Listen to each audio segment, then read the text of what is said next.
안녕하세요. 올수다 5회 1부 시작합니다.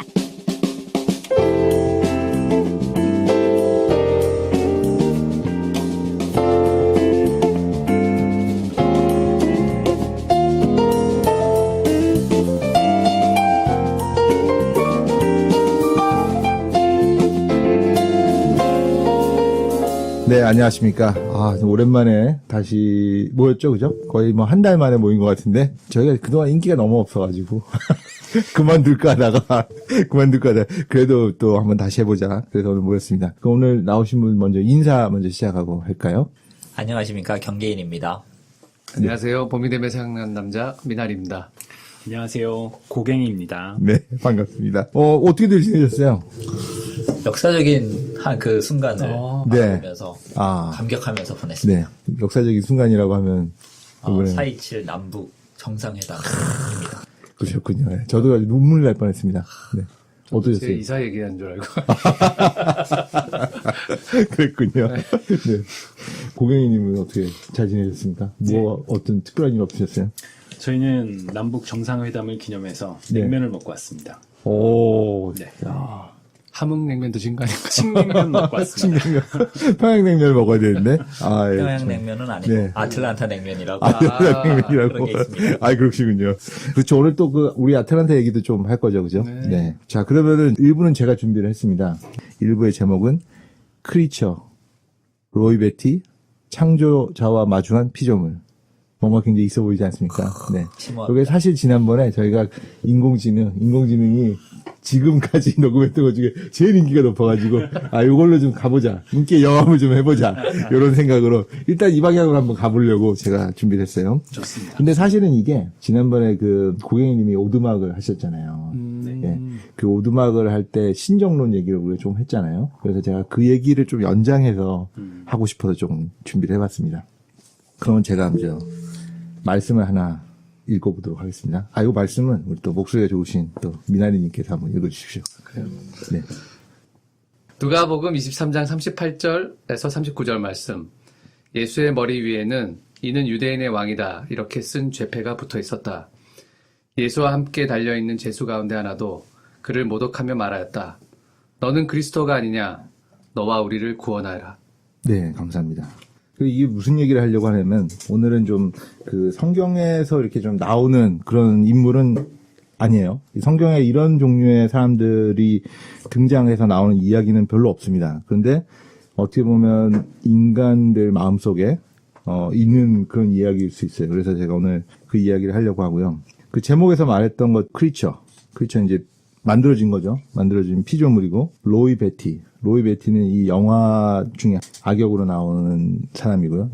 혹시 영화를 본 사람들은 이 이름만 듣고도 이게 누군지 알 수도 있을 수 있어요. 그 다음에 이 둘의 공통점은 자기를 만든 창조자를 만나게 된 피조물입니다. 그래서 이 둘에 대한 이야기를 할 건데, 크리처는 소설 프랭켄스타인. 한 번쯤 다 읽어보신, 어렸을 때 동화책을 보셨나요? 네. 프랭켄슈타인에 나오는 거고요. 근데 이 프랭켄슈타인이라는 소설의 정확한 제목은 프랭켄슈타인 or the modern Prometheus. 원래 그런 제목이에요. 네. 처음 알았습니다. 네, 그렇죠. 네. 근데 이게 다른 데는 보통 몬스터라고도 불리고 괴물이라고 불리고, 그리고 어떤 사람은 프랭켄슈타인이 괴물의 이름인 줄 아는 사람도 있는데, 사실 그렇지 않고 빅터 프랭켄슈타인이라는 청년 학자 또는 청년 박사가 만들어낸 생명체가 사실 크리처고, 이름이 없어요. 여기에는. 작가가 이름을 일부러 붙이지 않았다는 얘기도 있고. 그러면 로이 베티는 누구냐? 로이 베티는 이게 옛날에 굉장히 유명한 영화인데, 요즘 분들 잘 모를 수도 있는데, 로이 베티는 영화 블레이드 러너에 등장하는 안드로이드. 근데 소설에는 안드로이드라고 나오고, 영화에는 리플리컨트, 복제라는 뜻이죠. 복제 인간입니다. 잘 모르시는 분들이 있을 것 같아서 이야기 줄거리를 먼저 한번 말씀드릴게요.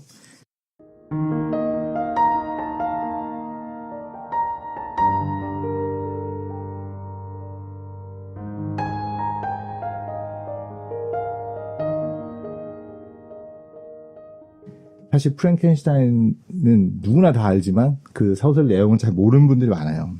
그리고 이 소설이 짧다고 알고 있는 분들이 되게 많거든요. 근데 실제는 좀 길어요, 소설이. 한 3091페이지의 좀 긴 책이고, 영어로 된 버전은 킨들에 가시면 무료로 다운로드 받아서 읽으실 수 있습니다. 3000페이지를 읽어야 되는 거군요. 네, 뭐 3000페이지면 한 이틀 정도면 그죠? 간단하게. 우리는 속독이 가능하니까요. 네. 이거는 좀 소설이 단순한 면이 있어요. 이 플롯 자체는 되게 단순한 면이 있어서 사람들이 짧은 소설로 기억하는데, 근데 실제로는 그 소설이 어떻게 돼 있냐면, 어느 날 북극해를 항해하던 상선이라고 그랬던 것 같은데, 로버트라는 선장이 있는데, 이 선장이 빅터라는 사람을 만나요. 근데 이 빅터는 북극에서 개 썰매를 타고 무언가를 막 급하게 쫓아가는 모습을 발견하거든요. 근데 우연하게 그 사람을 만나게 되고, 이런저런 얘기를 듣다가 그 빅터가 가지고 있던 편지의 이야기를 듣게 됩니다. 편지를 읽기 시작하는 부분부터는 그 시점이 다시 1인칭으로 소설이 바뀌어요. 근데 아마 1인칭으로 바뀐 거는 좀 일부러 그렇게 그 작가가 쓴 것 같아요. 그래야 이제 섬세한 심리적인 것들을 이야기할 수 있기 때문에, 그렇게 한 것 같고, 이 로버트가, 이 선장이죠. 선장이 빅터로부터 굉장히 흥미있는 얘기를 듣게 되는데, 그거는 이제 빅터의 가족과 그 가족과 얽혀있는 그 살인사건, 그리고 살인사건에 등장하는 괴물, 뭐 이런 얘기예요.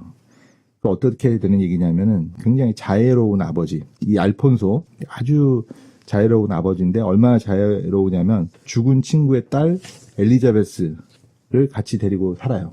같이 키우게 되는 거죠. 그래서 이 엘리자베스는 빅터의 소꿉친구인데 나중에 커서 둘이는 연인이 되는 사이로 발전하게 되고요.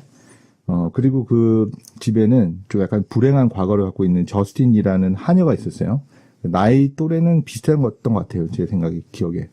엘리자베스하고 3091페이지 달하는 거를 띄엄띄엄 보다 보니까 기억이 정확하게 나지 않습니다만. 그리고 빅터는 동생 윌리엄과 함께 이 제네바로 이사 왔어요. 근데 그러던 중에 당시에 이제 자연 철학이라는 것들이 이제 막 그 유행을 하게 됐는데 그 자연 철학에 심취해서 개구리 뒷다리에 전기를 딱 가했더니 다리가 움직인다는 그런 그 당시 그 있었죠. 저희 잘 기억이 안 나는데 왜 고등학교 때인가 중학교 때 왜 교과서에도 나오잖아요. 그죠? 그걸 보고 인간을 만들어 보고 싶어서 이 빅터가 시체 조각을 몰래 가져와서 거기에 전기 자극을 주고 어느 날 그 생명체를 만들어냅니다. 그게 바로 크리처예요. 근데 많은 분들이 이제 이 소설을 잘못 기억해서 이 처음에 만들어 놓고 빅터가 이 크리처를 싫어했다고 그러는데 빅터가 처음에 크리처를 만들었을 때 장면이 어떻게 묘사되어 있냐면 빅터가 크리처를 굉장히 뿌듯해하고 자랑스러워하고 아름답다고 얘기를 했어요. 이게 마치 성경에서 하나님이 인간을 만들고 아름다웠다, 보기 좋았다라 얘기한 거를 작가가 좀 말하고 싶지 않았을까. 그걸 좀 빌려온 거 아닐까. 이런 느낌이 좀 났어요, 저는 개인적으로. 근데 이 크리처가 움직이는 모양이라든가, 그 다음에 외모, 그 다음 색깔, 그 다음 노란색 눈동자, 이런 것들 때문에 좀 이렇게 혐오스러운 모양을 하고 있었거든요. 그래서 빅터가 그때부터 이 자기가 만들어 놓은 피조물을 점점 미워하게 돼요. 싫어하게 되고. 그리고는 어느 날부터 이 피조물을 방치해버리고, 이 크리처를 방치해두고, 자기는 크리처로부터 달아나 버립니다. 애정이 식은 거네요. 그렇죠. 네. 그런데 그렇게 2년인가의 시간이 지났는데 어느 날 갑자기 동생 윌리엄이 누군가한테 살해를 당해요. 그리고 사람들은 아마 하녀 저스틴이 왜 그런 오해가 생겼는지 모르겠는데 빅터의 동생 윌리엄을 죽였을 거라고 생각하고 하녀를 목매달아 죽이려고 하는데 이 빅터가 하녀를 구하려고 노력을 해보지만 결국은 못 구해요. 그리고 하녀는 죽죠. 그런데 빅터는 그때 이미 직감을 했어요. 아, 이거 죽인 거는 이 하녀가 아니고, 하녀 그 저스틴이 아니고, 크리처다. 그래서 이 크리처를 잡아야 된다. 그렇게 생각하고 크리처를 쫓아갑니다. 그러다가 크리처를 마주하게 됩니다. 그리고 크리처가 자기의 얘기를 해요. 자기를 사람들이 미워하고, 돌을 던지고 증오하고, 그래서 자기는 외롭다. 그래서 자기가 원하는 건 자기도 당신들처럼 함께 살아갈 수 있는 배우자를 하나 만들어달라. 그렇게 요구를 합니다. 그래서 그 순간 이 크리처에게 연민을 느낀 빅터는 배우자를 만들어주려고 저스틴의 시체를 가져다가 다른 그 시체 조각들하고 붙여서 크리처의 배우자를 만들고 마지막 전기를 통해서 저스틴에게 생명을 불어넣을 수 있는 순간이었는데 그 순간 주저해요. 그리고는 자기가 만들어놨던 생명을 불어넣는 그 기계 장치를 파괴해버려요. 이제 이 크리처 같은 그 생명체를 또 만드는 게 싫었던 거죠. 근데 그것 때문에 오히려 크리처는 분노하게 되고 크리처는 그때부터 이제 폭주를 하는 거죠. 네. 빅터의 절친인 앙리도 죽이고 심지어는 빅터와 결혼하기로 됐던 빅터의 소꿉친구 엘리자베스를 첫날 밤에 엘리자베스를 살해해요. 자기 창조자에게 복수하는 거죠. 그리고 알폰소 자애로운 아버지는 자기 주변에 자기 아들과 그다음에 그 자기가 키웠던 엘리자베스와 다 죽었잖아요. 그것 때 충격을 받고 시름시름 앓다가 결국 죽어요. 그래서 빅터 주위에 아무도 남지 않습니다. 그래서 그때부터 빅터는 복수를 하기 위해서 이 크리처를 쫓아다닙니다. 그리고 크리처를 죽이는 게 빅터의 목적이 됐어요. 그리고는 어디까지 쫓아갔냐? 아주 극한 지역이죠. 북극까지 크리처를 죽이려고 쫓아갔는데 크리처는 빅터보다 더 빠르고 더 능력 있고 더 고통을 잘 견디기 때문에 빅터가 잡지 못해요. 그리고는 빅터가 크리처를 잡으려고 쫓아오는 중에 너무 기진해 있었기 때문에 결국은 그 선상에서 죽어요. 그걸 먼 발치에서 이 크리처가 보고 자기 스스로를 벌하기 위해서 자기를 화형하기 위해서 사라지는 걸로 소설은 끝나요. 네. 굉장히 장편 소설 다운 스토리네요. 맞아요, 그죠. 예, 네. 지금까지 그 프랑켄슈타인 하면 그 이마에 그 네. 꿰맨 자국 있는 맞아요. 그거밖에 그렇죠. 생각이 안 나는데. 네. 그리고 뭔가 막 그 작가가 말하고 싶은 게 많이 들어있는 것 같은 느낌 들지 않습니까? 네. 그렇습니다. 어렸을 때 책을 많이 읽으라고 하는 게 다 이유가 있군요. 네. 그러네요. 진짜. 네. 진짜 저는 약간 동화책 작가들이 책 찍을 때 약간 화가 나더라고요. 아니, 나 왜곡해서 나에게. 예, 그렇게 줄여서 유아용으로 네. 만들어낸 동화책이 그걸 읽으면 원작을 읽었다고 생각하게 만들잖아요. 그렇죠. 그것 때문에 아주 많은 폐단이 생기고 있는 것 같아요. 맞아요. 고전을 읽었는 것 같은데, 사실 고전을 왜 읽으라는지 잘 모르겠는 거예요. 고전 별로 배울 게 없는데. 그렇습니다. 네, 이거 첫 번째 이야기고요. 근데 이 이야기와 연결된 다른 이야기. 그러니까 하나의 창조주와 피조물이 서로 만나고 대면하게 되는 둘의 관계를 다룬 200년 전의 이야기가 아니고, 이 사실 프랑켄슈타인은 200년 전 소설이거든요. 1982년 작품을 보도록 하겠습니다.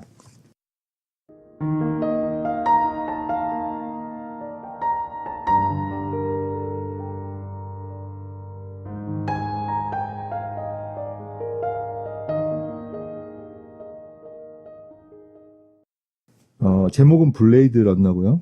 블레이드 런너는 리들리 스콧 감독. 다 아시죠? 네.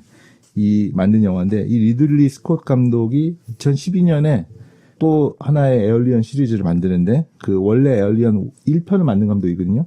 그 영화의 프리퀄에 해당하는 영화를 만드는데, 그 영화의 제목이 프로메테우스예요. 그래서 뭔가 연관성이 있어 보이지 않습니까? 네.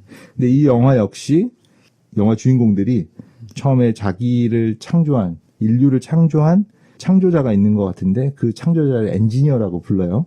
그 엔지니어를 찾기 위해서 먼 우주로 떠나는 걸로 영화가 시작되거든요. 그래서 아무래도 이 창조자와 피조물에 관한 이야기를 하고 싶었던 것 같다. 이 사람도. 그래서 아마 이 리들리 스콧 감독도 그 82년도에 블레이드 러너를 만들었을 때부터 지금까지도 어떤 신과 인간의 관계에 대한 얘기들을 많이 하고 싶어 하는 것 같아요.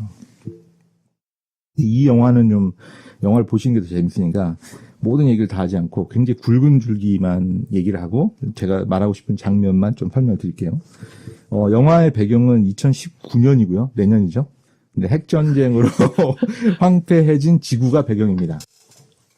인간들은 이제 지구가 황폐해졌으니까 이제 지구에서 더 이상 살 수 없으니까 이제 우주 식민지 개척을 위해서 나가야 되는데 어려운 잠이잖아요. 그래서 어려운 일이니까 어떻게 하냐면 안드로이드, 리플리컨트들, 복제인간을 만들어서 보내요. 그리고는 그 복제인간들이 험한 우주에서 개척도 하고 그다음에 자기네들끼리 서로 전쟁도 해요. 그러니까 뭐 예를 들면 미국에서 보낸 안드로이드, 그다음 중국에서 보낸 안드로이드끼리 전쟁도 하고 싸우는 거죠. 이게 마치 그리스 신화에 보면 그리스의 신들이 자기의 그 대리인들인 인간을 서로 싸우게 하는 것하고 어떻게 보면 모티브가 비슷하다는 사람도 있어요. 그런데 이런 복제 인간이 결함이 있어요. 그래서 인간하고 달리 딱 4년밖에 못 사는 거예요. 4년밖에 못 사는데 4년밖에 살지 못하는 이 리플리컨트들이 자꾸 지구로 들어오고 싶어요. 자기들을 만들었던 인간의 삶을 자기들도 살아보고 싶어 하는 거예요. 그죠? 마치 인간이 신의 영역을 갈망하거나 엿보고 싶어 하거나 그런 것처럼 이 리플리컨트들도 창조자의 삶이 어떤 건지를 궁금해하는 거죠. 근데 이렇게 리플리컨트들이 사람들한테 숨어 들어오는 거를 찾아내서 리플리컨트들이 사람하고 섞여 살지 못하도록 제거하는 임무를 맡은 그 경찰이 있는데 LAPD라고 나오죠. 그 경찰이 바로 블레이드 런너예요. 그 경찰들을 블레이드 런너라고 불러요. 그리고는 이제 이 영화에서 그 해스포드가 그 블레이드 런너로 나오는데 이름이 데커드입니다. 근데 이 데커드의 이름이 그 철학자 데카르트의 이름을 따갖고 온 거예요. 데카르트가 어떤 철학 명언으로 유명하죠? 나는 생각한다. 고로 존재한다. 고로 존재한다. 맞아요. 그래서 맞습니까? 맞습니다. 이게 굉장히 역시 저희 패널 분들은 수준이. 그래서 이 굉장히 의미심장한데 존재의 의미, 그러니까 어떤 것이 인간을 만드느냐라는 질문을 던지는 소설과 영화인데 그게 참 걸맞는 그런 이름이죠. 근데 이 데커드가 블레이드 런너가 이 숨어 들어오는 리플리컨트를 죽이려고 하는데 화성이었나? 여기서 리플리컨트들이 한 무리가 들어와요. 근데 그 무리들을 이끄는 대장이 로이 베티라는 이름의 안드로이드예요. 이 로이 베티의 무리들을 데커드가 쫓아가요. 하나씩 제거합니다. 그리고는 그 로이 베티의 연인인 리플리컨트를 제거하는 데까지 성공을 해요. 근데 그 사이에 로이 베티는 지구에 온 뚜렷한 목적이 있었는데 그게 뭐냐면 안드로이드를 만드는 회사가 있어요. 제조회사가 있는데 그 제조회사의 사장 이름이 타이렐이에요. 타이렐은 과학자이기도 하고 안드로이드를 만들어 파는 그 사업가이기도 해요. 근데 이 타이렐에게 무언가를 부탁하려고 찾아온 거죠. 피조물이 창조물자에게 뭔가를 부탁하기 위해 찾아옵니다. 처음에 이 타이렐이 자기한테 찾아온 로이를 봤을 때 로이를 굉장히 경외롭고 자랑스러운 자부심이 가득한 눈으로 로이를 바라보죠. 그런데 로이는 이제 원래 전사였어요. 우주에서 전쟁을 하는 전사였는데 굉장히 강하지만 굉장히 그 마치 창조자 앞에 있는 피조물처럼 그 약간 두렵고 경외로운 목소리로 타이렐한테 뭔가 부탁을 해요. 근데 그게 되게 유명한 대사인데 그게 뭐냐면 Father, Father라고 불러요. I want more life. 전 또 생명이 더 필요합니다. 이렇게 얘기하는 거죠. 왜냐하면 이제 로이는 4년이라는 수명이 거의 다한 그런 안드로이드였던 거죠. 근데 타이렐은 되게 실망스럽게 대답하는 거예요. 그거 불가능하다. 자기도 여러 가지 시도를 해봤고, 그다음에 로이가 이제 이렇게 해보면 어떨까요? 저렇게 해보면 어떨까요? 제안을 하는데, 그거 다 해봤는데 안 된다. 니네들은 수명이 4년밖에 안 돼. 그리고 오히려 4년이라는 짧은 수명 때문에 너희들이 사는 그 4년이 굉장히 빛나는 거야. 아주 짧은 수명을 가진 별이 굉장히 강렬하게 빛나는 것처럼 너희들은 너희들의 불완전성이 너희들의 삶을 더 아름답게 만드는 거라고 설명을 해요. 근데 그것 때문에 로이는 굉장히 분노하게 됩니다. 그리고는 조금 약간 잔인하게 타이렐을 죽여요. 그 자리에서. 분노한 로이가. 그리고는 그 장면 이후에 좀 건너뛰면 로이는 이제 데커드를 만나서 드디어 이제 마지막 사투를 벌이는 거죠. 자기 연인을 죽였고 데커드는 로이를 반드시 죽여야 하는 그런 임무를 갖고 있어요. 근데 서로 이제 싸우는데 원래는 데커드가 로이를 쫓아가야 되는데 로이는 전사잖아요. 전사고 워낙 리플리컨트의 신체 조건이 좋기 때문에 상대가 안 돼요, 오히려. 그래서 결국은 데커드가 로이한테 쫓기는 신세가 되고요. 도망을 가다가 이 비오는 LA의 건물 옥상까지 도망을 가고 한 건물에서 다른 건물로 점프를 해가지고 이렇게 달아나려고 점프를 합니다만 이 데커드가 그 힘이 딸려서 겨우 그 다른 건물 끝에 매달리게 됩니다. 근데 굉장히 인상적인 장면으로 로이는 이 데커드를 짙어와요. 어떻게 쫓아오냐면 아까 제가 그 사진을 잠깐 보여드렸던 것처럼 그 상체는 벗고 한 손에는 하얀 비둘기를 들고 파란 하늘이 짙고 까만 어두운 하늘이 있고 로이가 이 데커드를 죽이려 쫓아옵니다. 간단하게 건물을 뛰어넘어요. 가볍게. 그런데 로이의 한쪽 손에는, 오른손에는 못이 박혀 있어요. 왜 못이 박혀 있냐면 로이가 수명이 4년이 다 있기 때문에 자꾸 의식을 잃어요. 그래서 그 의식을 잃지 않기 위해 자기 손에다가 못을 박아 넣었어요. 그 손으로 드디어 이제 죽음의 순간에 겨우 매달려 있는 그 살려고 발버둥치는 데커드를 내려다보죠. 그리고는 그 데커드를 죽일 줄 알았더니 죽이지 않고 오히려 그 자기 그 못 박힌 손으로 데커드를 끌어올려서 구해줘요. 그리고는 그 데커드 앞에서 이제 마지막으로 이제 자기 독백을 하면서 죽는데, 그때 이제 뭐라고 독백을 하냐면, 니들은 인간은 내가 경험한 걸 보았냐? 나는 굉장히 아름다운 우주의 장면들, 그 전투의 장면들, 그런 장면들을 보았다, 나는. 그렇지만 이 비 오는 이 빗물 속의 눈물처럼 지금 나는 이제 사라져버린다, 나의 그 기억들은.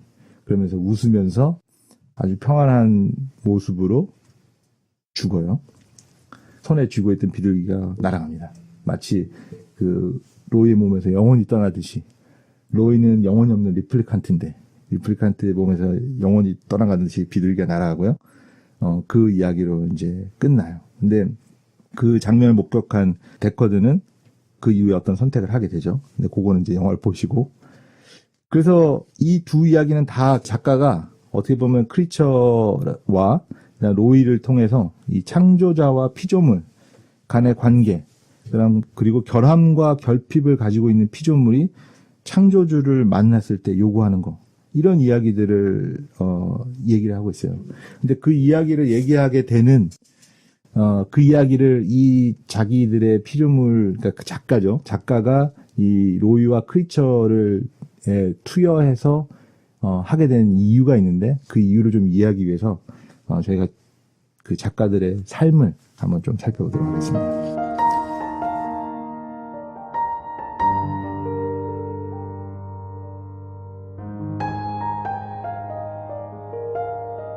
제가 이 소제목을 붙여봤는데, 이 소제목은 세 명의 작가, 메리 셸리, 필립 딕, 그다음 리들리 스콧에 관한 이야기입니다. 또 한 명이 더 등장했죠. 그 작가 셋이죠. 이야기는 두 개인데, 그래서 제가 이 이야기에 뭐라고 제목을 달아붙였냐면, 두 어두운 삶, 그다음 한 명의 거장, 이렇게 붙였습니다. 그러면 어떤 작가들이 어떤 작품을 만들었는지 먼저 살펴볼 건데, 제일 먼저 그 소설 프랑켄슈타인의 작가를 살펴볼게요. 제가 뭐 방송을 듣는 분들은 모르시겠지만 제가 사진을 3명을 다 붙여놨습니다. 첫 번째는 사실 사진이 아니고 그림이지만, 프랑켄슈타인의 원작자는 여류 작가예요, 사실. 이 셸리라는 레스트 네임은 어디서 왔냐면, 퍼시 비시 셸리, 되게 유명한 영국의 그 시인인데, 아내였어요. 네. 굉장히 미인이네요. 네, 그런 것 같아요. 근데 메리 셸리는 1818년에 태어났으니까, 1818년에 이 소설 썼거든요. 그러니까 딱 200년 전에 쓴 소설이고요. 영국의 여류 작가고 1797년에 태어났습니다. 그래서 18년에 3년 더 하니까 대충 21살 때 쓴 소설이죠. 굉장히 젊은 나이에 쓴 소설이에요. 네.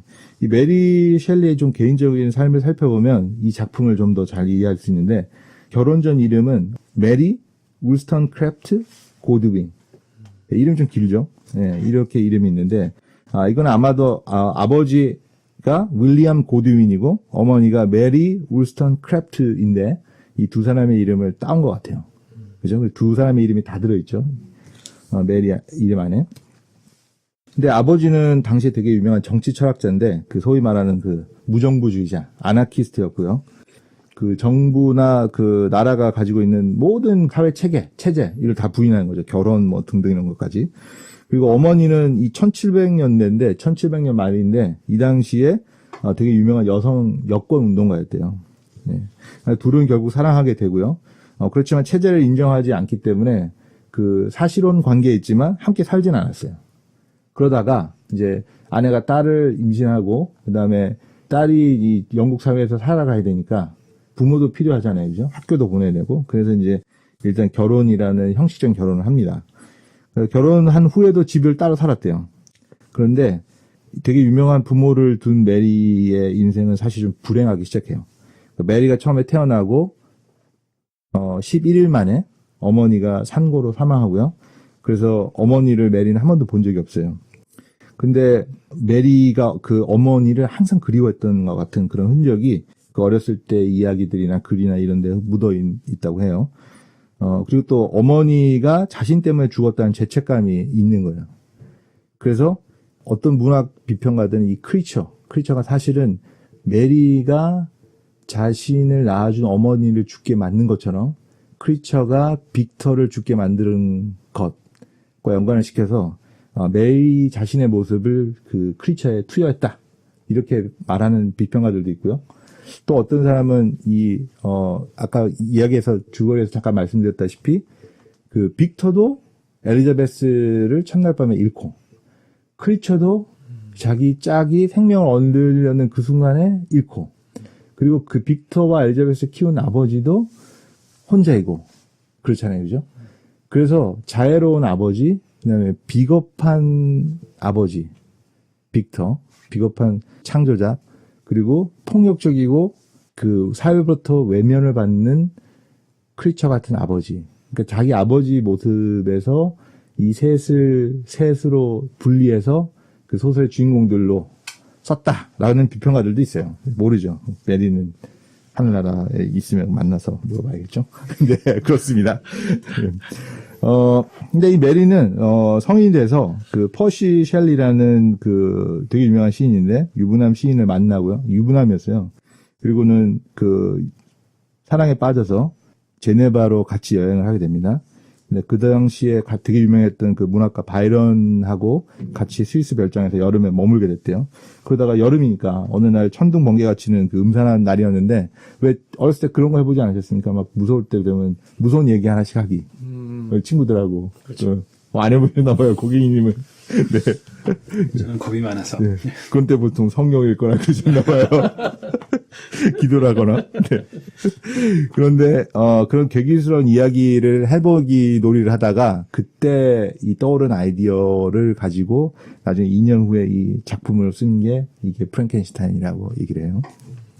근데 이 프랭켄슈타인을 썼을 당시에는 메리가 이미 아이가 넷이 있었는데 그 중에 셋이 이미 죽은 굉장히 불행한 상태였어요. 근데 메리는 그 어떤 그 죽음에 대해서 자기 가까운 그 사람들의 죽음에 대해서 죄책감을 느꼈던 것 같기도 하고 되게 그리움이 있었던 것 같아요. 왜냐하면 어렸을 때부터 엄마가 되게 그리웠겠죠. 그래서 그랬는지 자기 죽은 아이들의 머리카락을 책상 서랍에 넣어놨다가 그 아이들이 생각날 때마다 꺼내서 머리카락을 쓰다듬고 뭐 그랬다는 얘기가 있어요. 그런데 이 불행이 끝나지 않고 1822년에 소설이 출간된 후에 4년 있다가 그 남편 퍼시가 요트가 전복되는 사고 때문에 죽게 되고 말아요. 그래서 결국은 그 혼자 그 남아있는 네 번째 아이죠. 아들과 함께 어려운 삶을 살다가 가난하고 비극적으로 삶이 끝났다고 얘기를 해요. 그게 바로 이제 프랭켄슈타인의 작가인 메리의 이야기고요.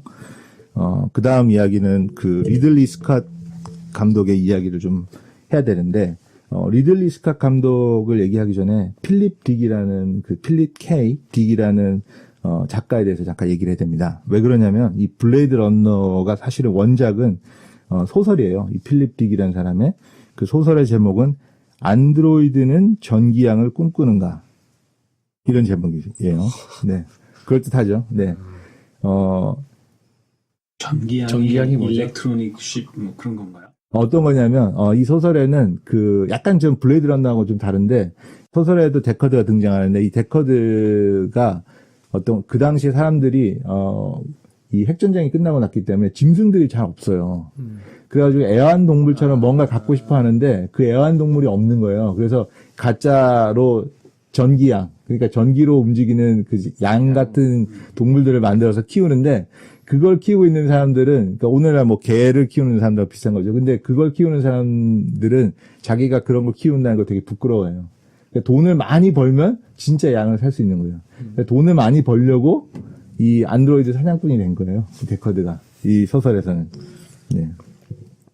그렇습니다. 근데 뭐, 이 사실 블레이드 러너와 이 소설은 좀 약간 모티브는 비슷한데 그 디테일한 내용을 다르게 했어요. 아마도 이 리들리 스캇이 굉장히 서사를 표현하는데 강한 감독이거든요. 그래서 약간 수정을 한 것 같고요. 뭐 예를 들면 어떤 게 뭐 다른가, 어떤 게 비슷하고 어떤 게 다른가라고 물어보면 이런 건데, 그 원작 영화와 이 소설에 다 같이 흐르는 주제가 무엇이 인간다운 것인가, 태어날 때 주어지는 것인가, 아니면 삶과 경험을 통해서 획득되는 것이 인간다움인가, 뭐 이런 질문이에요. 되게 어떻게 보면 철학적인 질문인데, 사실 이 질문이 혹시 영화 보셨는지 모르겠는데, 블레이드 러너 2049, 거기에도 이제 같이 계속해서 이어지죠. 예, 그 영화에도 보면, 영혼이 없이 태어난 것 때문에 되게 자신을 비관하는 것 같은 그 블레이드 러너 나오죠. 근데 마지막에 죽음의 순간에서 인간답게 죽기 위해서 어떤 결정을 하잖아요. 그죠? 그래서 이제 이 소설은 그러면 인간다운 것이 무언가를 어떤 식으로 표현했냐면은, 여기도 로이가 등장하는데요. 로이 베티가. 이 로이 베티를 죽이려고 이제 데커드가 계속 쫓아다니죠. 근데 로이 베티는 그 안드로이드 아내가 있는데, 이 둘은 굉장히 아름답고 행복하게 사는 거예요. 인간 사이드에 숨어서. 근데 사실 이 둘을 쫓아다니는 데커드는 뭐라고 해야 되냐면, 되게 가정 파탄이 나기 직전이에요. 바람도 피우고, 그리고 이제 아내와 사이도 좋지 않고. 그래서 어떻게 보면 되게 대조적인 거예요. 인간이 아닌 안드로이드는 굉장히 인간답게 행복하게 살고 있고, 그 다음에 그걸 죽이려고 하는 인간인 데커드는 비참하게 살고 있고.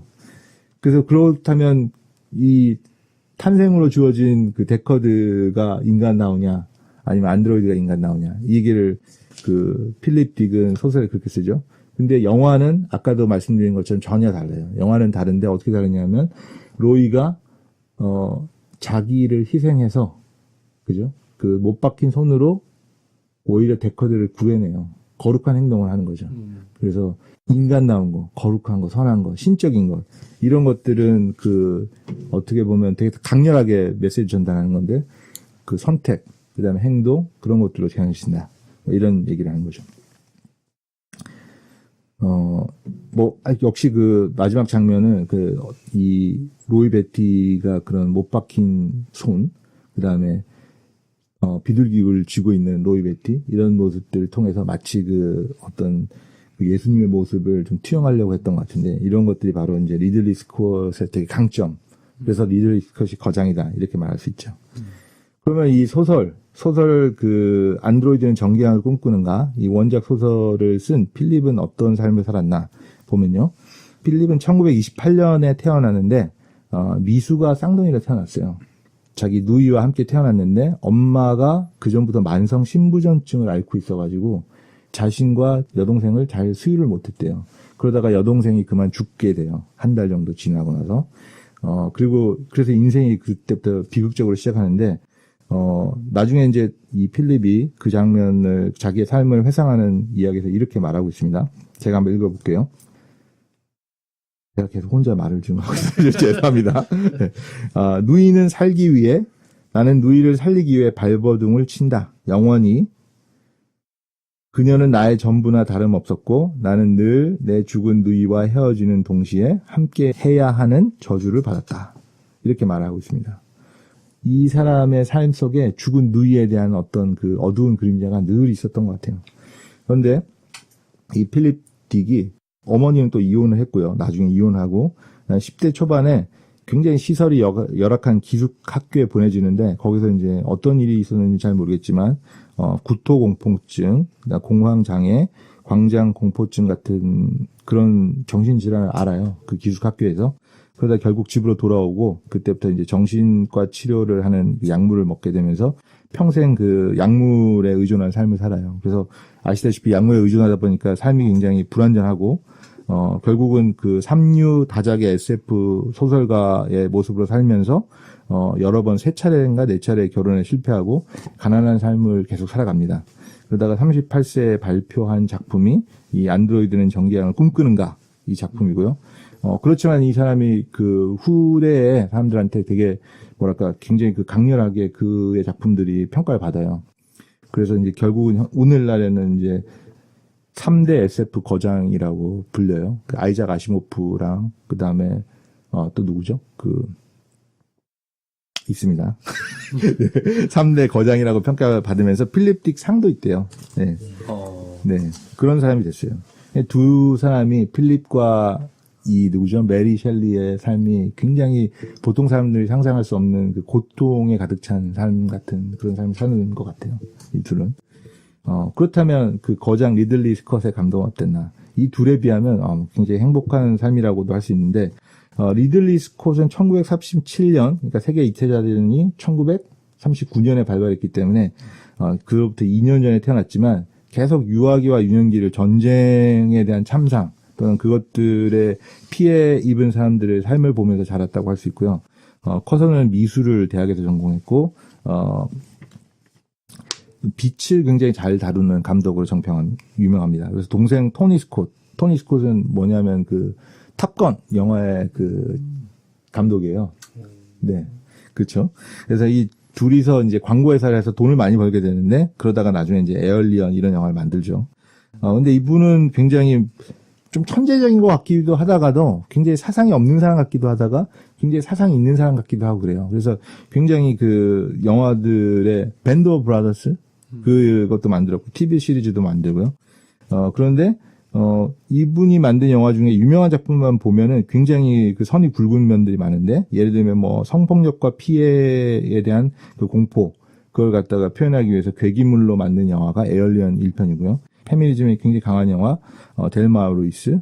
그다음에 부시가 이라크 전쟁을 하던 중에 그 서양 사람들을 조롱하는 그러니까 십자군을 조롱하는 것 같은 소재로 영화를 만든 게 있는데 바로 그게 킹덤 오브 헤븐. 그래서 이라크에 쳐들어간 미국 사람들한테 야 우리 십자군들은 되게 비겁하고 그다음에 오히려 거기에 중동에 살고 있던 그 중동 사람들은 굉장히 노블하고 거룩하고 이런 모습을 대조적으로 보여줘요. 용감한 감독이라고 할 수도 있는데 그런 영화를 만들기도 했습니다. 그리고 나중에 글래디에이터 영화도 만들었고요. 최근에는 이제 프로메테우스 커버넌트 이런 영화들을 만들면서 기독교 세계관을 사실을 비판하는 그런 영화를 만들기도 했어요. 근데 아마 이 리들리 스캇이 자기가 어렸을 때 군대 가고 싶어 했는데 부모들이 말렸다 그래요. 리들리 스캇이 워낙 그 예술에 재능이 있어서 그래서 예술학교에 보냈는데 그 자기보다 먼저 군대 갔던 형이 사망하던 그 즈음에서 만든 영화가 이 블레이드 런너예요. 이 블레이드 런너는 그 당시에 워낙 그 E.T.하고 스타워즈가 성공을 해가지고 당시에는 평가를 못 받았는데 나중에 굉장히 문제작으로 또는 SF 컬트의 대표적인 영화로 꼽히면서 인정을 받았다고 합니다. 좀 컬트스럽긴 합니다. 그렇죠. 예. 보면 약간 어두우면서도 그죠. 예. 기괴한 999 같은. 아 맞아요, 예, 맞아요. 그런 게 좀 있어요. 예. 영원한 생명 이런 거. 네. 그렇습니다. 그러면은 제가 이 영화를 보면서 그리고 또 작가들을 얘기하고 이 작품들 얘기하면서 오늘 얘기하고 싶은 얘기를 이제 본격적으로 해보려고 하는데요. 많이 길죠? 잠깐 쉬었다가 네, 해보도록 하겠습니다.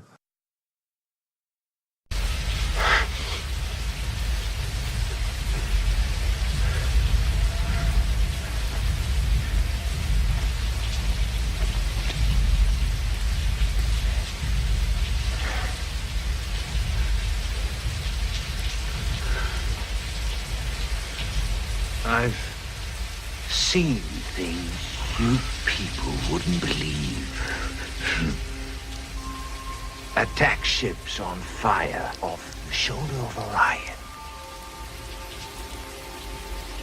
I watched sea beams glitter in the dark near the Tannhauser Gate.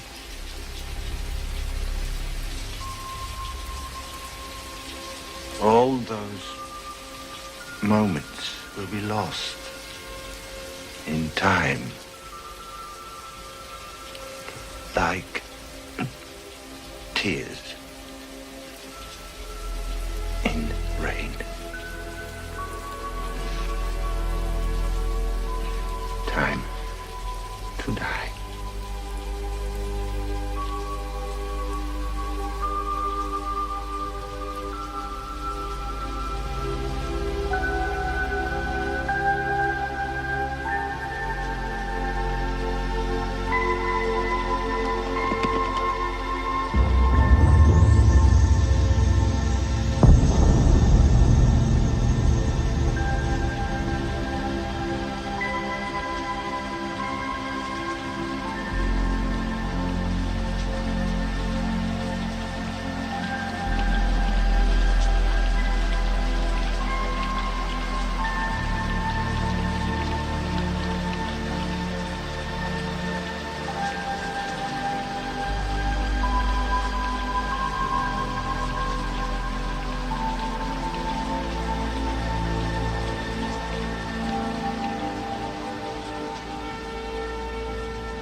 이 창조자를 대면한 피조물에 대한 구체적인 얘기를 해보겠습니다. 먼저 이 두 작품은 가장 기본적인 기독교의 가정 또는 그리스 철학에서 나왔던 신에 대한 가정에 대해서 도전을 하는 면이 있어요. 그 첫 번째 질문이 뭐냐면 창조자는 완전한가? 실제로 이 작가들이 이제 등장시킨 창조자들이 기독교에서의 그 하나님, 보편적인 신을 되돌아보기 위해서 네. 설정한 인물인가요? 아, 그거는 그것을 정확하게 몰라요. 모르죠. 정확하게 모르는데 그런 대비를 하려고 프로젝션을 한 거죠. 프로젝션 하려는 흔적은 많이 보여요. 이 둘 모두. 예, 일단 이 창조자는 완전한가라는 그 질문에 집중을 해야 되겠지만 프랑켄슈타인이 이제 줄거리를 들어서 그리고 블레이드 러너는 제가 본 것과 이제 말씀해주신 줄거리를 보아하니 사람, 그러니까 인간다움에 대한 성찰이잖아요, 영화가 그렇죠. 다. 그러니까 인간다움을 인간이 조금 더 스스로를 객관화 시키려면 사람과 유사한 존재. 그게 이제 프랑켄슈타인일 수 있고, 리플리컨트. 그런 존재들과 대비해서 이제 사람이 좀 더 객관화가 되니까. 그래서 여기 이제 창조를 한 사람들은 그 둘의 대비를 위해서 불가피하게 만들어낸 그럴 수 누군가를 있죠. 만들어야 되니까 그래서 그게 꼭 신의 입장을 반영하느냐 그 부분은 이제 의문이지만 창조자는 완전한가 이 질문은 한번 나눠볼 필요가 있는 것 같아요. 그래서 이 작가들은 좀 창조자는 완전한가에 대해서 어떤 식으로 이제 묘사하냐면 오히려 창조자의 그러니까 이런 걸 수 있는데 자신이 처해져 있던 비극적인 삶 때문에 창조자를 원망한다고 볼 수 있어요. 그래서 예를 들면 메리 셸리는 이제 프랑켄슈타인, 닥터 프랑켄슈타인이죠. 빅터를 어떻게 묘사했냐면 이 무책임한 창조자예요. 자기가 만들어온 피조물을 보고 자기가 그 혐오감을 느꼈기 때문에 그것으로부터 외면하고 달아나버린 그런 창조자를 묘사하고 있고요. 필립 딕이나 그 스콧 감독은 자기가 하기 싫은 목숨을 걸어야 되는 우주를 개척하는 일, 자기 대신 전쟁을 치르는 피조물, 굉장히 탐욕스러운 창조자. 그리고 이 부도덕하고 변명을 하는 인간의 피조물의 불완전함에 대해서 오히려 그것이 아름다움을 만드는 근본적인 이유야 라고 대답하는 듯한 변명하는 그런 창조자의 모습을 그려내거든요. 창조자는 완전하다 또는 전지전능하다. 이 질문에 대해서 어떻게 생각하십니까? 저는 그 지금 설명하신 이야기를 들으면서 그 생각이 떠올랐어요. 제가 기독교 영지주의를 다 이해하는 것은 아닌데 기독교 영지주의의 굉장히 큰 세계관 중에 하나가 이제 물질 세계는 타락하고 나쁜 것이다 라는 전제가 있거든요. 근데 그 물질 세계를 만든 제작자 데미우르고스라는 신이 있어요. 데미우르고스는 물질 세계를 만들었는데 불완전하게 만들어서 이제 세상에 문제가 있다라는 거죠. 근데 데미우르고스보다 더 높은 진정한 신이 예수를 이 땅에 보냈고 그래서 예수가 왔을 때 이제 그 영지주의가 이제 그노시즘이라고 부르잖아요. 근데 그 그노시스, 그 영지 특별한 지식을 아는 사람들이 예수와 함께 물질 세계를 벗어나서 진정한 빛의 세계로 간다. 이제 그게 이제 영지주의의 세계관이라고 알고 있어요. 이단이죠. 그렇죠. 이단입니다. 네. 네. 그럴듯하게 말했지만 그래서 굉장히 이제 문제가 있는 건데 근데 문제가 있다는 표현이 바로 그거죠. 뭐냐면 창조주 하나님이 세상을 창조했을 때 세상은 선하다. 그리고 완전하신 하나님이 선하게 창조한 그 모습과 이제 데미우르고스라는 신 자체는 좀 악한 신이라고까지도 평가가 돼요. 왜냐하면 불완전하게 세상을 만들었으니까. 이제 그 대비가 존재하는 건데 저는 그런 생각이 들어요. 왜 신이 창조주가 완전하냐 완전하지 않냐라는 그 부분에서는 물질 세계가 그러니까 우리가 살아가는 세계가 왜 문제가 있냐. 아마 영화에서도 저는 기억이 좀 가물가물해서 굉장히 설명을 잘해 주셨지만 인간들이 혹은 복제 인간들이 가지고 있는 어떤 문제점 그 문제점에 대한 원인이 창조주가 불완전하니까 창조주가 문제가 있으니까 그런 식으로 이제 이걸 끌고 가는 거잖아요. 그렇죠. 근데 우리 기독교 세계관에서는 하나님이 창조하신 세계는 선하고 완전한데 그거를 이렇게 뒤흔든 죄라는 사단이라는 그 존재가 있는 거죠. 그러니까 이제 세상을 이해하는 관점에 우리 문제가 있으니까. 근데 그 문제의 시작이 어디냐? 불완전한 신이 만든 거냐? 아니면 완전하게 선하게 만든 게 이제 죄로 인해서 이게 문제가 생긴 거냐? 그 인식이 좀 있는 것 같아요. 그래서 이 창조자 대문자로 시작하는 창조자는 그 안에 완전함이 내재되어 있는 거잖아요. 근데 여기서 창조자는 그냥 소문자 창조자인 것 같아요. 이 작가들이 만들어낸 또는 여기서 이제 창조자는 완전한가라고 했을 때 그 창조자는 작가들이 이 창조자에 대해서 어떤 식으로든 불만과 원망을 표출하는 것이 창조자에 대한 가장 큰 도전은 존재를 무시하는 거잖아요. 그것에 비하면 구도자적인 그런 어떤 태도가 아닐까 저는 이런 생각이 드는 거예요. 이게 이제 작가들에 대해서 연민을 일으키고 그렇죠. 계시군요. 예, 아픈데 이 아픔에 대해서 누군가 투사를 절대자에게 투사한다면 그거는 가장 인간다운 모습. 그러니까 작가들 본인이 이런 작품들을 통해서 가장 인간다운 면모를 보여주고 있는 것 같은 느낌을 받았거든요. 그래서 이 창조자는 완전한가라는 질문을 이제 생각을 할 때는 대문자 크리에이터냐 소문자 크리에이터냐를 구분할 필요는 있다고 봅니다. 사실 크리스찬에게 하나님이 완전하지 않다고 생각하십니까? 라는 질문은 어떻게 보면 무한대라는 개념에 얼마나 크냐라고 물어보는 것과 비슷하니까 그렇게 생각합니다. 네. 그리고 그 대문자, 소문자 구분을 해주셨는데 저도 그 굉장히 공감이 가는 게 뭐냐면 소문자 크리에이터들은 자신을 만든 대문자 크리에이터를 모방을 하는 거잖아요. 그렇죠. 왜냐하면 그렇죠. 누군가 인간을 만들었잖아요. 당연히 하나님이 인간을 만들었지만 그걸 이제 모른다는 전제하에서 인간은 자신을 창조한 누구처럼 자기도 누군가를 만든 거잖아요. 그런 과정도 좀 구분도 좀 필요한 것 같아요. 이 웹툰 중에 윈터우즈라고 저희 딸이 아주 강력하게 추천한 웹툰이 있는데 너무 길어서 보다 말았어요. 네. 근데 그 이야기도 프랑켄슈타인하고 똑같아요. 시체의 조각들을 모아서 사람을 만들어 그 사람이 이제 사랑을 하기 시작하는 거기서 이제 보다 말았는데 그림이 너무 예쁘고 스토리가 좀 이렇게 달달하죠. 순정 이제 그런 내용이니까 그런 소재. 이게 프랑켄슈타인이나 이제 블레이드 러너는 조금 다른 주제를 이제 향하고 있는 것 같은데 프랑켄슈타인이나 아까 그 윈터우즈는 그런 소재를 통해서만 다룰 수 있는 주제가 있기 때문에 그런 소재를 선택을 했다고 보고 거기서 다루는 주제라고 하는 것이 인간다움이란 무엇인가, 사랑을 할 수 있느냐, 또 마지막에 이제 복제인간이 사람을 구하잖아요. 그렇죠. 그런 걸 통해서 이제 인간성에 대한 계속적인 탐구를 하고 있다고 봅니다. 예, 그렇죠. 작가들이 자기가 하고 싶은 이야기들을 가장 진한 콘트라스트로 예. 보여주기 위해서 그 장치들, 네네. 그 이야기들을 배치하는 거니까요. 그죠?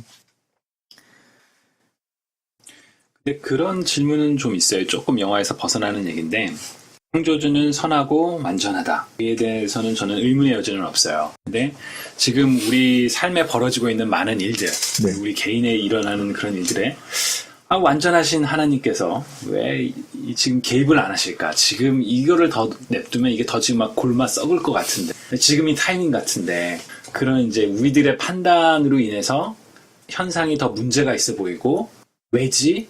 혹은 그 왜가 이제 좀 더 오래되면 원망이 되고 어떻게 보면 이제 이 작가들이 혹은 감독이 표현했던 것처럼 창조주는 문제가 있는 거 아니야? 그런 식의는 좀 자연스러운 인간의 한 사고의 전개가 아닐까 그런 생각도 좀 들어요.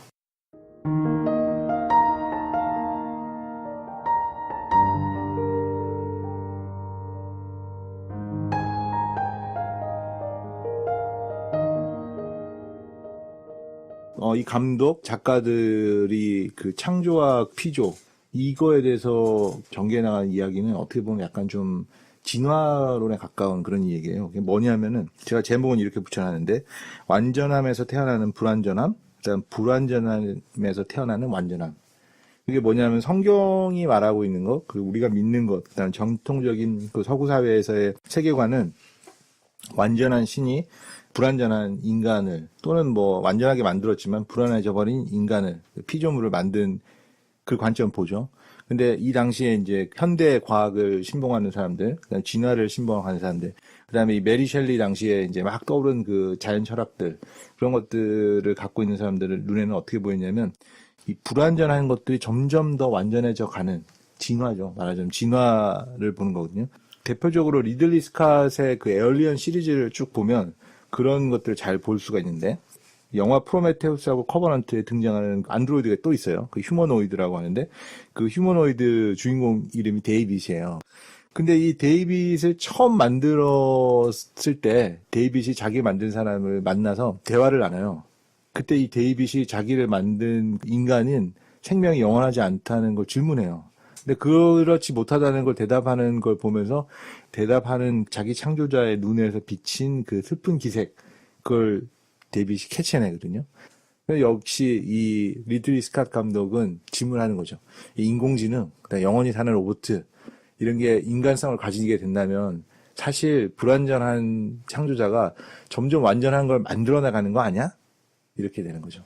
아까 고객님 말씀하신 것처럼 뭐라고 이제 사람들이 그걸 통해서 왜 그런 생각을 가지게 됐냐면 그런 거죠. 만약 진짜 전지전능한 신이 존재한다면 왜 이렇게 방치하는가? 왜 이렇게 방조하는가? 이게 사실 신정론이 배척받게 되는, 신정론에 대해서 더 이상 사람들이 말하지 않게 된 이유이기도 하잖아요. 이 대답을 못하기 때문에. 사람의 입장에서 완전하다, 불완전하다가 굉장히 주관적인 개념이잖아요. 하나님이 보시기에는 이게 이제 역사가 흘러가는 자연스러운 흐름인데, 사람들이 이게 불완전하다 또는 완전하다라고 본인의 입장에서, 사람들의 입장에서 평가를 하는 거잖아요, 사실은. 창조자가 이렇게 구성한 거, 이런 이제 문제를 통해서 무엇을 구현하고자 하는가가 사실은 더 핵심인 것 같아요. 이 불완전성에 집중하기보다도 이제 아픈 게 불완전한 거냐, 아니면 건강한 게 완전한 거냐, 이거는 굉장히 어떤 타락 이후에 그 불완전함 속에서 상대적인 완전함과 상대적인 불완전함을 갖고 이제 우리는 완전함과 불완전함을 따지고 있는 거거든요. 그죠? 타락 이후에 진화 또는 그 피조물이 점점점 완전해지는 그런 것도 수명이라든가 어떤 지금 우리가 갖고 있는 한두 가지 또는 서너 가지의 제약을 극복한 거를 갖고 완전하다라고 표현을 한다면 그거 역시 완전함은 또 아니지 않느냐, 그런 생각이 들거든요. 네, 그거는 좀 다시 말씀을 정리해 보면 예. 불완전한 인간이 완전한 걸 이해할 수 없다. 완전한 것이 무엇이 완전한 것인지 다 알 수 없고 이해할 수 없는 한계가 있다. 그쵸. 그거랑 비슷한 거죠. 그거랑 네. 비슷하고, 네. 우리가 불완전하다고 하는 게, 네. 과연 불완전한 것인가? 그렇죠. 에 대한 근본적인 질문이 있는 거죠. 그러니까 그 불완전함은 우리가 수명이 유한하다든가, 아픔이 있다든가, 또는 여러 가지 그 불완전함이 생긴 그 계기가 있잖아요. 그렇죠. 예, 최초 인류의 타락 이후에 생긴 그 불완전함 속에서 거기서 추구하는 완전함이라는 거는 원래의 완전함하고는 질이 다른 완전함인 것 같아요. 그러면 아까 그 질문 사실 좀 다시 돌아와서 구원을 지금 당장 베풀지 않는, 그러니까 어떤 그 상황에 처해 있는 사람들, 지금 당장 무언가 하지 않으시는 하나님을 어떻게 설명해야 되는 걸까요? 그러니까 악에 개입하지 않는 이유. 그렇죠. 네. 네. 그러니까 이게 이제 계속 똑같은 질문인데, 네.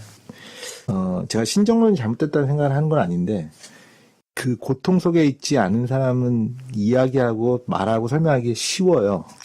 근데 고통 속에 있는 사람들에게는 아무 의미가 없거나 소용이 없거나 도움이 되지 않거든요. 왜냐하면은 그걸 대답할 수가 없기 때문에. 왜 지금 하나님이 그 자신이 처해져 있는 악, 불완전한 상태, 그다음 또는 고통의 상태에서 자기를 구원해주지 않는가? 신이 있다면, 선한 신이 있다면 왜 그걸 그냥 참고 있지? 이런 질문. 그렇다면 신은 없거나 아니면 신은 무능하거나 그런 거 아니야? 이렇게 생각하는 거죠. 그 C.S. 루이스의 고통이란 무엇인가인가요? 고통의 문제군요. 책 제목이. 읽을 때는 너무 공감이 되고 또 수긍이 돼요. 근데 이제 빠져나와 보면, 현실에서 살다 보면 까먹어요. 그 내용을. 그러니까 제가 사실 그 생각하는 거는, 하나님이, 신은 저번에도 이제 했던 표현 같은데, 이 문제를 제거하기보다 본질을 강화하는 쪽으로 항상 역사를 이끌어간다.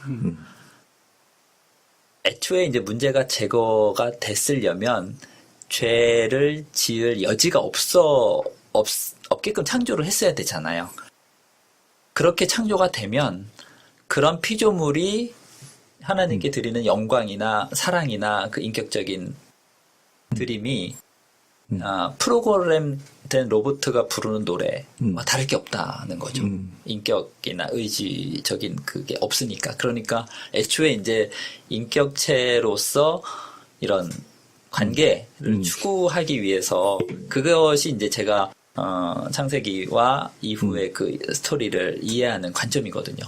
그거를 추구했는데 아무것도 없어. 문제가 없어. 그러면은 관계가 성립이 안 될 것 같아요. 그러니까 삶 위에 하나님으로 충분한 거죠. 근데 질문이 있는데 문제가 있는 게 꼭 악이 관장하는 건가요? 아니면 문제가 없는 게 꼭 선이 다 역사하는 건가요?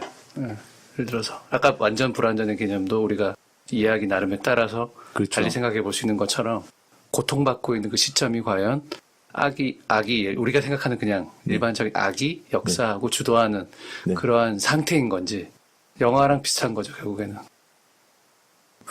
약간 사실 불완전한 것, 불완전한 것이 악한 것이다라는 건 약간 좀 사실 기독교적인 관점이라기보다는 그리스 철학에 가까운 관점이에요, 그죠? 네. 그래서 지금 이제 미나리님께서 굉장히 중요한 질문을 해주신 것 같은데, 기독교 세계관에서 하나님의 선악은 네. 우리가 완전한 불완전함은 사실은 윤리적인 관점이거든요. 그 윤리적인 관점에 훨씬 그 상위 개념이기 때문에 그 선과 악, 그 다음에 그 어떤 완전한 우리가 표현하는 완전함과 불완전함은 좀 다른 어떤 층위에서 이렇게 다뤄져야 되는 문제인 것 같아요. 평소에는 저도 이제 변호하는 입장인데 오늘은 좀 까칠하게 다 공감이 가는데 문제는 그거죠.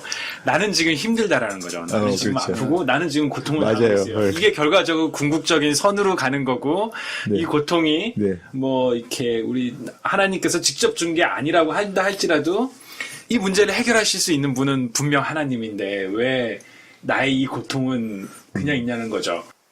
물론 나중에는 이게 돌아보니 다 좋은 거였어 라고 말할 시점이 우리에게 오리라 분명히 생각을 해요. 네. 그렇지만 지금 저는 이제 너무 답답하고 힘들다면 다 좋은 말씀을 하시지만 그 힘든 상황에 있는 사람은 답답한 거죠. 아니 왜 지금인데 라인 나오는데 예. 이런 마음. 그렇죠. 근데 저도 사실 그 질문이 있어요. 근데 얘기를 조금 더 계속 해볼게요. 네.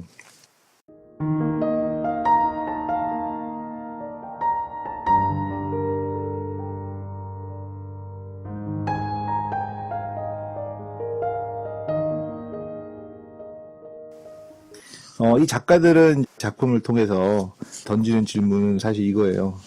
어떤 질문이냐면 창조자를 용서해야 하는가? 아니면 피조물이 창조자로부터 용서받아야 하는가? 이 작품은 사실 굉장히 어떻게 보면 반기독교적이라고 해도 돼요. 왜냐하면 사실은 기독교를 공격했다기보다 그 당시에 이제 유럽과 오늘날의 그 서구 사회를 지배하고 있는 세계관을 공격한 면이 있다고 봐는 게 더 네. 맞을 수도 있는데, 이 작품들은 철저하게 창조주를 비난하고 심판대에 올립니다. 블레이드 러너는 드러내기를 사실은 그 로이가 희생적으로 구해낸 데커드도 사실 인간이 아니었어요. 데커드조차도 인간이 아닌 거예요. 네. 그게 이제 약간 조롱하는 것 같기도 하고, 그리고 크리처는 자신의 창조자 빅터를 죽일 수 있었어요. 그죠? 오히려 더 능력이 뛰어났기 때문에. 그런데 빅터를 죽이진 않습니다. 결국 계속 빅터를 먼 발치에서 보다가 빅터가 죽는 죽음을 확인하고 그 다음에 자기는 자신 스스로 죽여요. 신으로부터 또는 창조자로부터 받는 벌 또는 받는 징계 수용하지 않는 거죠. 자신의 삶에 대한 주인을 자신으로 남기고 싶은, 자신의 운명에 대한 주인은 자신으로 남기고 싶은 그런 그 작가의 마음이 반영되어 있다고 볼 수도 있어요. 그러면 고통 속에 있는 피조물인 인간이 하나님께 분노하는 것은 당연한 것인가? 우리는 이것이 불경스럽다고 봐야 되는 건가? 아니면은 아까 경계인이 말씀하셨던 것처럼 연민의 눈으로 그들 봐야 되나? 혹시 이렇게 굉장히 어려운 힘든 일을 겪는 경험을 해보신 적이 있나요? 가까운 지인이 뭐 사망을 했다든가 아니면 병 때문에 고통을 겪게 됐는가? 근데 그런 때 하나님께 원망한 적이 있으신가요? 그런 경험이 있으세요? 저는 비교적 순탄한 삶을 살은 것 같아요. 그런데, 부럽습니다. 네. 이제 사실은 그렇지는 않아요. 꼭 이제 우여곡절이 많고 불우한 청소년기를 보냈는데 저의 가장 큰 고통은 저의 존재입니다. 이것도 무슨 예, 농담이고요. 사실 이 경계인이라는 이름이 바로 블레이드 런너 칼날 위를 달리는 네. 이제 제가 안 믿었다면 신앙이 없었다면 왜 나를 이렇게 힘들게 합니까? 신이 있다면 뭐라도 해 주십시오라는 그런 원망이 있을 거잖아요. 또 믿는다 하더라도 사실 지금보다 더 큰 존재의 고통이 있다면 또 그렇게 아우성을 칠 수 있을 텐데 이거는 뭐 지식에 그치는 거일 수도 있지만 고통이 있으면 우리가 완전하기를 요구하는 그 신은 그 고통을 제거하기보다 그 고통에 동참하는 모습을 항상 우리한테 보여주셨잖아요. 그러니까 우리가 그 불완전한 요소를 제거하는 방식, 우리가 기대하는 방식과 그 완전한 분이 그 문제를 해결하는 방식이 너무 다른 거에 대해서 계속적인 탐구가 진행되는 거예요. 왜 그러시죠? 이해가 안 갑니다. 왜 한 명만 아프면 되지? 왜 2명이 아파야 되죠? 이거는 사실은 저도 구도자로서 좀 묻고 싶은 거죠. 왜 그런 방식으로 일을 해결하시는지. 네. 그래서 아까 이제 제가 연민을 가지는 거는 사실 제가 그 아픔에서 이렇게 분리돼서 타자화돼서 아파하는 사람들을 본다기보다 이런 작품들을 이렇게 발산하고 표현한 그 작가들이 본인들의 문제 또는 작가들이 어쨌든 작가들은 작품을 통해서 인간성을 구현하는 거잖아요. 그렇죠. 이 사람들을 만지고자 이렇게 하는 거잖아요. 던지고 싶은 주제는 아까 그 모습, 나도 찾고 있는 중이다. 그런데 아까 이제 기독교 세계관이나 서구의 그 지배적인 어떤 시대 정신을 비판한다고 말씀하셨던 부분이 굉장히 공감이 되는데 그런 방식으로 이렇게 뭐랄까 신이 절대화되어 있고 신이 뭔가 사람을 지배하는 방식의 그런 지금 옳지 않다 이런 것을 사실 고발하는 것 같다는 생각이 듭니다. 저에게는 이 질문이 좀 이렇게 층위가 달라요. 그러니까 이게 아무리 창조주에 대한 비난이 있어도 그건 어차피 창조된 존재의 창조주 역할에 대한 비난이고 그러니까 이제 영화 속에 있는 그 창조주들은 어차피 그냥 나랑 똑같은 인간인데 조금 더 뛰어난 사람들 그 정도 인식이고 이제 진짜 창조주 아까 그 대문자 소문자 크리에이터 그에서는 층위가 달라서 이 질문은 좀 다른데 개인적으로는 그런 경험이 하나 있어요. 이제 그 하나님이 인도하셨다라고 믿었던 교회에서 한 1년 정도 굉장히 좋은 시간을 보냈어요. 근데 나중에 이제 그 교회에서 문제가 생기면서 크리스마스 이브였는데 그 혼자 예배당에 올라가서 막 울부짖으면서 막 하나님을 원망했던 기억이 있어요. 그 되게 강렬한 기억에서 그게 잊혀지지가 않는데 그리고 나서 결국 이제 그 교회를 떠나게 됐거든요. 교회를 떠나고 이제 나중에 시간이 지나서 그때 결국 그 교회를 내가 그 시기에 거쳤어야만 했어. 어떻게 보면 뭐 아픈 만큼 성숙한다? 그런 표현이 맞을지는 모르겠지만 그 과정을 통해서 진짜 이게 예배고 이런 교회 공동체를 내가 찾았어야 되는구나. 그러니까 시간이 지나고 보니까 그 고통이 의미가 있었어. 그리고 그때 내가 원망을 한 건 좀 잘못한 것 같아. 이런 생각이 들지만 근데 그 고통 속에서는 부끄럽지만 이렇게 저는 그렇게 원망을 해본 적이 있었어요. 그래서 왜 여기를 안 보내셔도 되는데 하나님이 인도해서 여기 보내놓고 날 이렇게 힘들게 합니까? 그 난방도 들어오지 않던 교회에서 크리스마스 이브날 그런 기억이 있습니다. 네. 저는 뭐 딱히 없었다라고 볼 수는 없는데 뭐 잘 알다시피 제가 한국에 6개월 스톡돼 있을 때 그렇죠. 네. 내가 그렇게 여기 올바니 교회에서 나쁜 짓을 한 건 별로 없는 것 같은데 열심히 섬겼죠. 나름 네. 열심히 하고 했는데 왜 갑자기 이런 일이 벌어져서 왜 내 의지대로 내가 내 삶을 정리하지 못하고 최악의 경우에는 내 의지와 상관없이 모든 지금까지 생각했던 계획들을 다 포기하고 한국으로 다 가족들을 오게끔 해야 될 수도 있겠구나라는 생각을 하니까 하나님을 원망하면 안 되는데 하면서도 계속 이제 옆에서 그런 유혹들이 오는 거죠.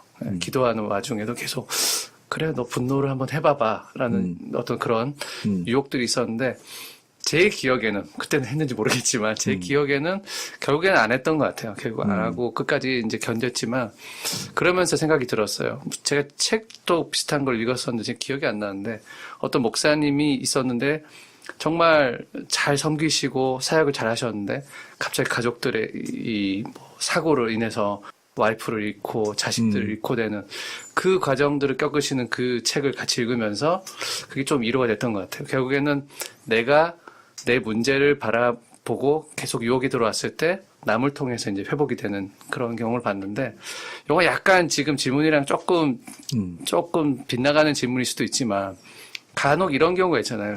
뭐 영웅까지는 아니더라도 어떤 사람이 고통 속에서 뭐 진흙과 같은 고통 속에서 결국에는 빛을 보고 딱 뭔가 딱 회복됐을 때 저는 사실 그 스토리에 주목하기보다는 그 사람이 거기까지 올라와서 오기까지 희생을 당하고 버림받았던 속히 말하는 그 고통받았던 그 사람들의 삶은 과연 어떻게 하나님께 얘기를 할 수 있을까? 지금 아까 계속 이어지는 질문을 보니까 같은 생각이 들더라고요. 그러니까 뭔가 우리가 봤을 때 화려한 스토리 안에 숨겨져 있던 사람들의 그 고통, 분노 그런 것들은 왜 하나님께서 확실하게 이렇게 터치하지 못하셨을까라는 그런 생각도 잠깐 들었어요. 네.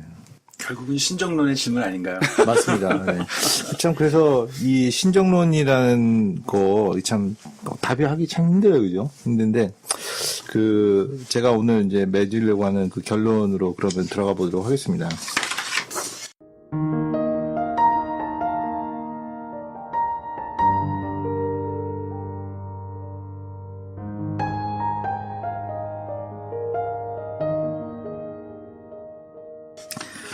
제가 아까 처음에 미나리 님이 읽어주셨던 그 말씀을 제가 한번 다시 읽어볼게요.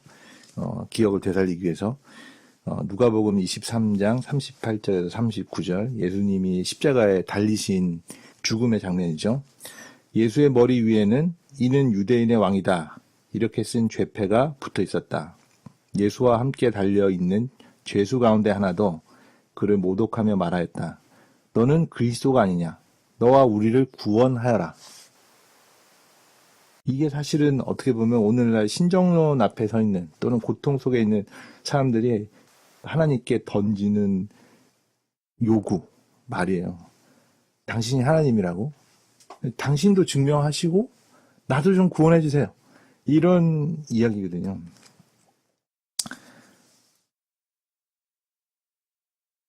저희가 한 2년 전에 그 형제 성경 공부를 할 때 수요일 저녁마다 성경 공부를 했는데 어떤 형제가 그때 던진 질문이기도 하고요.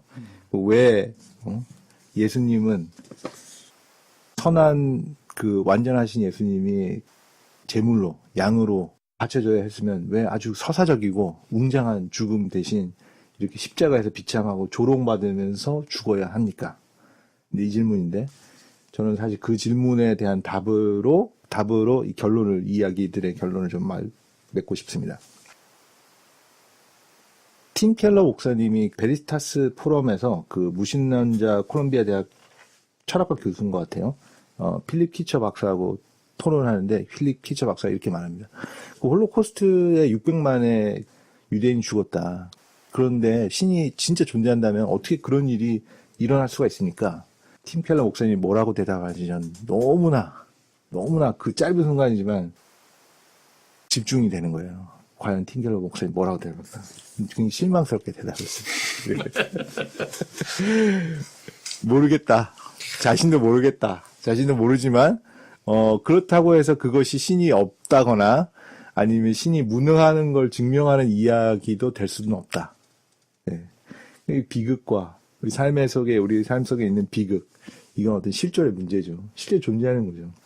욥기를 사람들이 이제 오해를 많이 하기도 하지만 욥기는 사실 성경에서 지혜의 성경으로 분류되거든요. 근데 욥기의 주제는 욥이 의로운 삶의 결과로 복을 받은 것도 아니고 복을 받아서 의로운 삶을 사는 것도 아니다. 그죠? 마찬가지로 삶 속에 오는 고통이 불의의 결과도 아니고 선하지 못한 것의 결과도 아니고 선하지 않다고 해서 고통을 받는 것도 아니다. 그걸 이해하고 깨닫는 것이 지혜라고 얘기를 하는 거예요, 성경은. 네. 신명기에서는 사실 복을 받을 것이다, 자녀가 얘기하지만 동일한 성경에서 아니다, 그건 서로 관련이 있는 일이 아니야. 그걸 우리가 알 수 없어. 하나님조차도 그 성경에서 대답하지 않고 계세요. 그리고 근대 철학자 아담 스미스가 도덕감정론이라는 책을 썼는데 거기서도 아담 스미스가 얘기합니다. 어떤 사람이 부자라고 하고 가난한데 그것은 그 사람이 도덕적인 삶을 산 결과로 얻어지는 것도 아니고 그렇기 때문에 어떤 사람의 부와 도덕을 결부시켜서 이야기하는 건 합리적이거나 이성적이지 않다. 아담 스미스가 그렇게 얘기하거든요.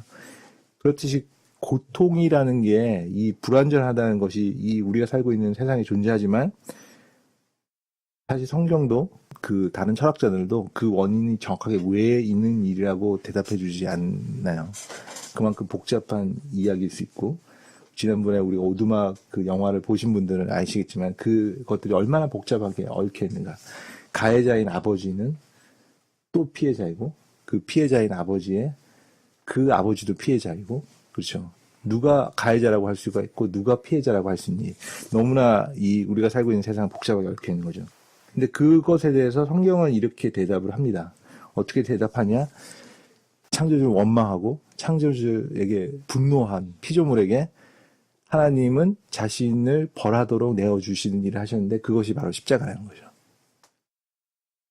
하나님은 그들에게 이유를 설명해 주기보다는 자신을 벌하도록 허락하신 이 사건이 있는데 그것이 바로 십자가라는 겁니다.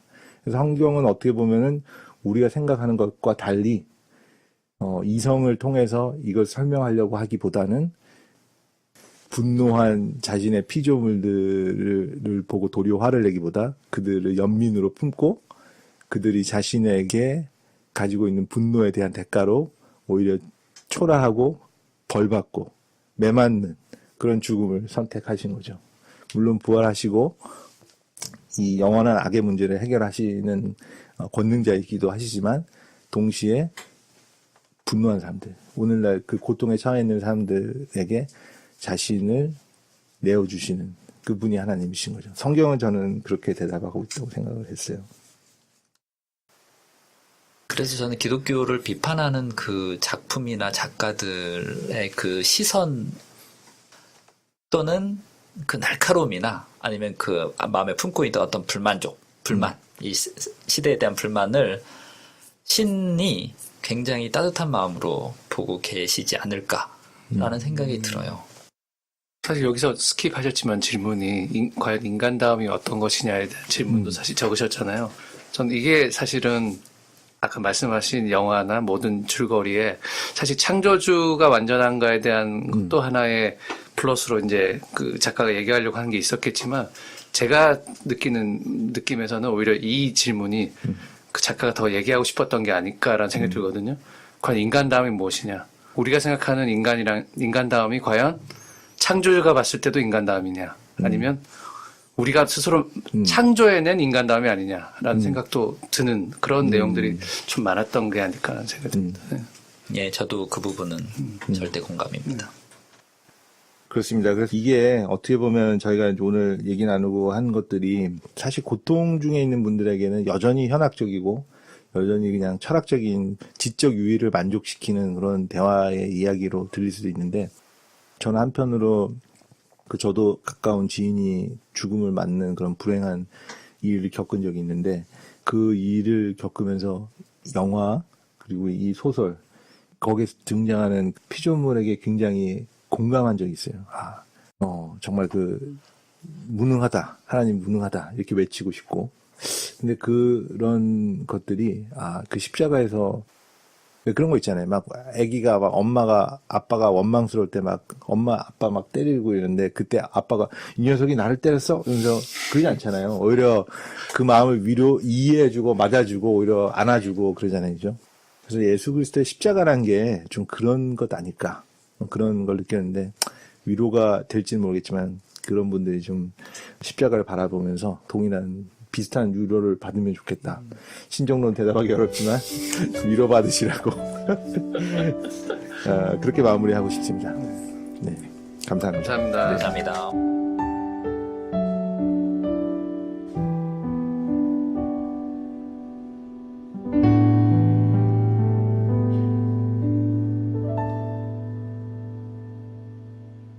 왜 나를 깊은 어둠 속에 홀로 두시는지 어두운 밤은 왜 그리 길었는지 나를 고독하게 나른하자지게 세상 어디도 기댈 곳이 없게 하셨네.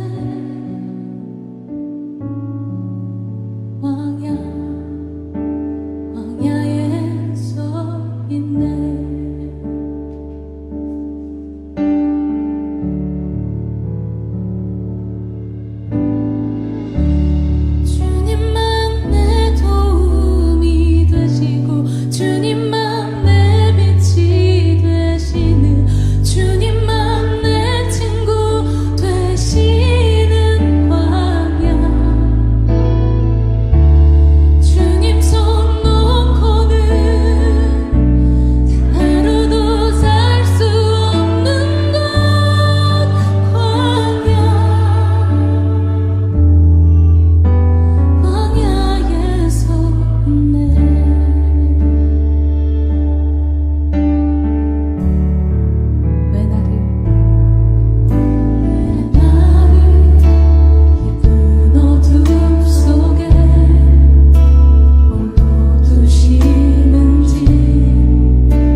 가지려 했던 내 꿈도 주님 앞에 내려놓고 오직 주님 뜻만 이루어지기를 나를 도